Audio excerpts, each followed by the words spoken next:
இத்தோடு இந்த பேச்சை நிறுத்துங்கள். ஒரு வார்த்தை கூட பேசாதீர்கள். நயினார் நாகேந்திரனுக்கு தடை போட்ட அண்ணாமலை. மீடியாக்கள் கடும் அதிர்ச்சி. வணக்கம் நண்பர்களே. தமிழகத்தில் திமுக தலைமையிலான ஆட்சியை முடிவுக்கு கொண்டு வர வேண்டும் என்று அதிமுகவுடன் பாஜக கூட்டணி வைத்துள்ளது. இந்த கூட்டணிக்கு வருவதற்கு பாட்டாளி மக்கள் கட்சி, தேமுதிக, அமமுக உள்ளிட்ட பல கட்சிகள் தயார் நிலையில் உள்ளன. இப்படி திமுகவுக்கு எதிராக ஒரு வலுவான கூட்டணி உருவாகிவிட்டதால் தனது கூட்டணியை மேலும் வலுவாக்க வேண்டும் என்ற கட்டாயத்துக்கு தள்ளப்பட்டு இருக்கிறார்கள் மு.க.ஸ்டாலின். அதனால்தான் அமைச்சர் ஏவாவேலு தலைமையில் ஒரு குழுவை நியமித்து சில கட்சிகளுக்கு தொடர்ந்து தூதுவிட்டு வருகிறார். அந்த அடிப்படையில் தான் எந்த கூட்டணிக்கு செல்வது என்று தெரியாமல் தடுமாறி வந்த சிலர் தற்போது திமுக பக்கம் ஒதுங்க தொடங்கியிருக்கிறார்கள்.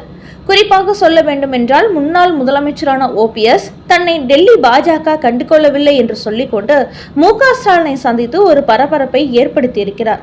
அதோடு நிறுத்திக் கொள்ளாமல் பிரதமர் மோடியை சந்திக்க வேண்டும் என்பதற்காக தமிழக பாஜக தலைவர் நயினார் நாகேந்திரனை 6 முறை தொடர்பு கொண்டேன், SMS-ம் அனுப்பினேன். ஆனால் அவர் அதை நிராகரித்து விட்டார். அதனால்தான் தேசிய ஜனநாயக கூட்டணியை விட்டு வெளியேறினேன் என்றும் கூறியுள்ளார். ஆனால் இதை மறுத்துள்ள நயினார் நாகேந்திரன், அவர் எனக்கு எந்த தகவலும் அனுப்பவில்லை, என்னிடத்தில் கூறியிருந்தால் அவர் பிரதமரை சந்திக்க நானே ஏற்பாடு செய்திருப்பேன் என்று கூறியவர் பாஜகவிலிருந்து வெளியேற இதை ஒரு காரணமாக சொல்கிறார் என்றும் மீடியாக்களிடத்தில் தெரிவித்திருந்தார். இந்நிலையில் இன்று நயினார் நாகேந்திரன் மற்றும் அண்ணாமலை ஆகியோர் ஈரோட்டில் மீடியாக்களை சந்தித்தார்கள். அப்போது மீண்டும் அவர்கள் OPS கூறியுள்ள விஷயம் குறித்து கேள்வி எழுப்பிய போது, OPS என் மீது பொய்யாக குற்றம் சாட்டுகிறார், அவர் எனக்கு மெசேஜ் அனுப்பியதற்கான ஆதாரம் இருந்தால் கொடுக்கட்டும், திமுக கூட்டணியில் இணைந்து விட்டதால் பாஜகவை விமர்சிக்க வேண்டும் என்பதற்காக தேவையில்லாத விஷயங்களை பேசக்கூடாது என்று கூறிய நயினார் நாகேந்திரன் இடத்தில் மீண்டும் மீண்டும் OPS குறித்து மீடியாக்கள் கேள்வி கேட்டபோது அவர் அருகில் நின்று கொண்டிருந்த முன்னாள் பாஜக தலைவர் அண்ணாமலை கடும் டென்ஷன் ஆகிவிட்டார்.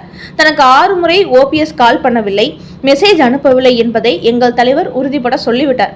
அவர் சொல்வதை போன்று பாஜகவை குற்றம் சாட்ட வேண்டும் என்று திட்டமிட்டே OPS அப்படி ஒரு கருத்தை சொல்லி இருக்கிறார்.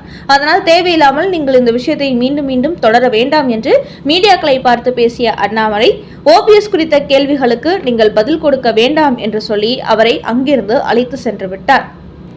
மேலும் ஆகஸ்ட் 3ஆம் தேதி இன்று நெல்லையில் உள்ள தனது இல்லத்தில் எடப்பாடி பழனிசாமி மற்றும் அதிமுகவினருக்கு விருந்து கொடுப்பதாக ஏற்கனவே அறிவித்திருந்தார் நயினார் நாகேந்திரன். இந்நிலையில் இன்று காலை தீரன் சின்னமலை பிறந்தநாள் நிகழ்ச்சியில் நயினார் நாகேந்திரன், அண்ணாமலை, நடிகர் சரத்குமார் ஆகியோர் பங்கேற்றார்கள். அதையடுத்து அவர்களுடன் சில பாஜக மூத்த தலைவர்களும் திருநெல்வேலிக்கு புறப்பட்டு சென்றுள்ளார்கள். அப்போது அண்ணாமலையையும் அவர் அழைத்த போது, நீங்கள் அதிமுகவினருக்கு இந்த விருந்து நிகழ்ச்சியை ஏற்பாடு செய்துள்ளீர்கள், இதில் நான் பங்கேற்பதில் சரியாக இருக்காது, அதில் எனக்கு விருப்பம் இல்லை என்று சொல்லி புறக்கணித்திருக்கிறார் அண்ணாமலை. இந்த நேரத்தில் OPS விவகாரத்தில் நயினார் நாகேந்திரனின் செயல்பாடு பாஜக தொண்டர்களுக்கே கடும் கோபத்தை ஏற்படுத்தியிருக்கிறது. என்ன இருந்தாலும் OPS ஒரு முன்னாள் முதலமைச்சர். அப்படிப்பட்டவருக்கு தனக்கு கால் பண்ணும்போது அதை அட்டென்ட் பண்ணி உரிய பதிலை நயினார் நாகேந்திரன் கொடுத்திருக்க வேண்டும். அப்படி கொடுக்காமல் இருந்துவிட்ட நிலையில் மீண்டும் அதை பற்றி இவர் பேசியே இருக்கக்கூடாது. ஆனால் பிரதமர் மோடி தன்னை கண்டுகொள்ளவில்லை என்று சொல்லிக்கொண்டு மு.க.ஸ்டாலினை OPS சந்தித்த பிறகு என்னை கேட்டிருந்தால் நானே பிரதமர் மோடியை சந்திக்க ஏற்பாடு செய்திருப்பேன் என்று நயினார் நாகேந்திரன் தேவையில்லாமல் வார்த்தை விட்டார். அதுதான் இப்போது அவருக்கு சிக்கலை ஏற்படுத்தி இருக்கிறது என்று அவரது செயல்பாட்டை பாஜகவினர் விமர்சிக்கிறார்கள்.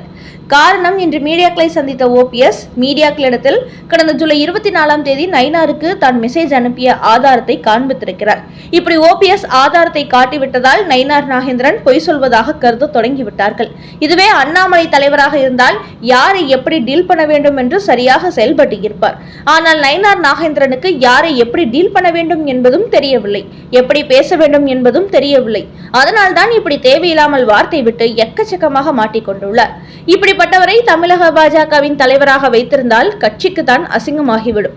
அதனால் இவரது பதவியை பறித்துவிட்டு மீண்டும் அண்ணாமலையை பாஜக தலைவராக வேண்டும் என்று அக்கட்சியின் தொண்டர்கள் பலரும் சோசியல் மீடியாவில் தங்களது கோரிக்கைகளை வெளியிட்டு வருகிறார்கள். அதேபோல் பிரதமர் மோடி திருச்சி விமான நிலையத்தில் தங்கள் கூட்டணிக்கு வந்துவிட்ட எடப்பாடியை கூட போகிற போக்கில் தான் சந்தித்துவிட்டு சென்றார். அப்படி இருக்கும்போது தன்னை சந்திக்க அப்பாயின்மெண்ட் கொடுக்கவில்லை என்று OPS சொல்வதே தவறு. மேலும் உண்மையிலேயே பாஜக கூட்டணி வேண்டுமென்று அவர் நினைத்திருந்தால் இன்னொரு முறை மோடி வரும்போது கூட அவரை சந்தித்திருக்கலாம். ஆனால் OPSஓ எப்போது அதிமுக பாஜக கூட்டணி உருவானதோ அப்போதிலிருந்தே திமுகவுடன் நெருக்கமாகிவிட்டார்.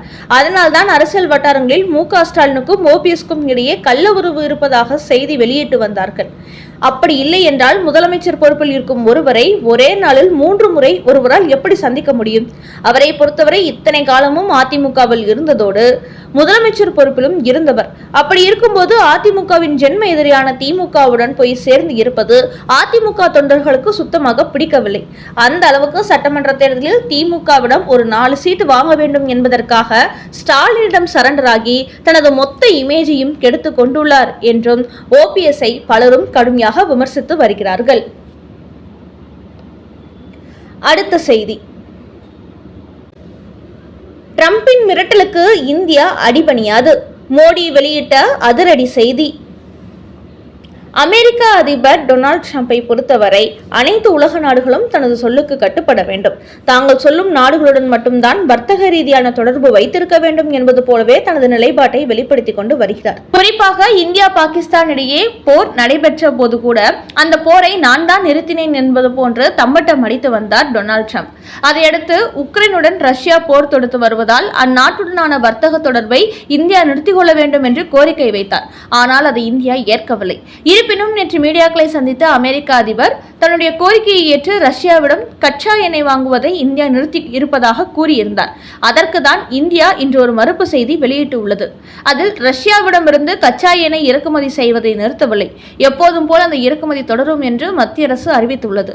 குறிப்பாக இந்தியா எண்ணெய் உற்பத்தியில் உலகிலேயே 3வது இடத்தில் இருக்கிறது ரஷ்யா. அந்நாட்டிடம் இருந்து கடல் வழியாக இறக்குமதி செய்யப்படும் கச்சா எண்ணெயை அதிக அளவில் வாங்கும் நாடாக இந்தியா இருந்து வருகிறது. ஆனால் இது அமெரிக்காவுக்கு பிடிக்காததனால்தான் அந்த நாட்டிடம் இந்தியா கச்சா எண்ணெயை வாங்கக்கூடாது என்று கூறி வருகிறார் டொனால்ட் ட்ரம்ப். அதை நிராகரித்துள்ள இந்தியா ரஷ்யாவிடமிருந்து தொடர்ந்து கச்சா எண்ணெய் கொள்முதல் செய்வதாக அறிவித்திருக்கிறது. அதோடு இந்தியாவின் எரிசக்தி கொள்கையில் எந்த ஒரு மாற்றமும் இல்லை என்றும் திட்டவட்டமாக டெல்லி மெல்லிடம் அறிவித்துள்ளது. முக்கியமாக இந்தியாவிலிருந்து அமெரிக்காவிற்கு இறக்குமதி செய்யப்படும் பொருட்களுக்கு ஆகஸ்ட் 7ஆம் தேதி முதல் 25% வரி விதித்துள்ளார் ட்ரம்ப். என்றாலும் இந்தியாவை பொறுத்தவரை இதற்கு பதிலடியாக அமெரிக்கா பொருட்களுக்கு கூடுதலான எந்த வரியும் விதிக்கப் போவதில்லை என்று அறிவித்துள்ளார்கள். இது போன்ற பிரச்சனைகளுக்கு விரைவில் அமெரிக்காவுடன் பேச்சுவார்த்தை நடத்தி நல்ல முடிவு எடுக்கப்படும் என்று பிரதமர் மோடி தெரிவித்திருக்கிறார். அவதூறு பரப்புகிறார் ப. சிதம்பரம். அறிக்கை வெளியிட்ட இந்திய தேர்தல் ஆணையம். பீகாரில் 65 லட்சம் வாக்காளர்கள் வாக்காளர் பட்டியலிருந்து நீக்கப்பட இருப்பதாகவும், தமிழ்நாட்டில் 6.5 லட்சம் புலம்பெயர்ந்த வாக்காளர்கள் சேர்க்கப்பட இருப்பதாகவும் செய்தி வெளியாகி இருப்பது சட்டத்துக்கு எதிரானது என்று காங்கிரஸ் கட்சியின் ப. சிதம்பரம் ஒரு பதிவு வெளியிட்டுள்ளார். அதோடு பீகாரில் இருந்து வந்த புலம்பெயர்ந்த தொழிலாளர்களுக்கு தமிழ்நாட்டில் வாக்குரிமை அளிப்பதற்கு திமுகவும் அதன் கூட்டணி கட்சிகளும் கடுமையான எதிர்ப்புகளை பதிவு செய்து வருகிறார்கள். மேலும் இந்தியா கூட்டணி சார்பில் இதற்கு எதிராக நாடு முழுக்க போராட்டம் நடத்தவும் அறிவித்துள்ளார்கள். இந்த நேரத்தில் ப. சிதம்பரத்தின் இந்த குற்றச்சாட்டுக்கு இந்திய தேர்தல் ஆணையம் ஒரு பதில் கொடுத்திருக்கிறது.